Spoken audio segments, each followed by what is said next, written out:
Misali yanzu wani albishir za a yi wa al'ummar Hausawan duniya dangane da ita wannan kungiya, kuma wace irin ƙwarin gwiwa za ka ba su da tabbacin cewa za a taimake su a dukkan inda suka samu kansu na cikin wata matsala? Wallahi albishin zan ba Hausawan duniya ba mu haɗin kai. In sun ba mu haɗin kai mu za mu ba su haɗin kai. Kuma duk inda Bahaushe yake ko da ba memba na kungiyar nan bane za mu taimaka duk halin da yake ciki. Menene sakonka da ƙarshe?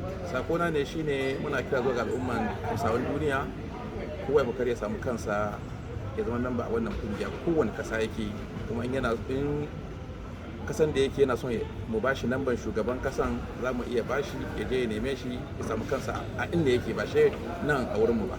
Yanzu misali Bahaushen da yake Kano kuma yana so ya shiga wannan kungiya, ina zai je ya same ku a bashi cikakken adres da komai da komai da lambar waya? Zai je Zaria Road wurin shugaban matasa na duniya baki daya. Wanda lambar waya za? To za mu karɓi lambar sa mu bayar, ko kuwa zan iya bada lambar waya na in sun kira shi in ba su lambar wayansa. 09071014390.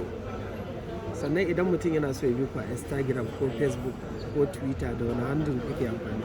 Duk akwai sa, insha Allah akwai wanda ke rike da wannan fannin, gashi nan kusa da kai. Insha Allah. Mun gode.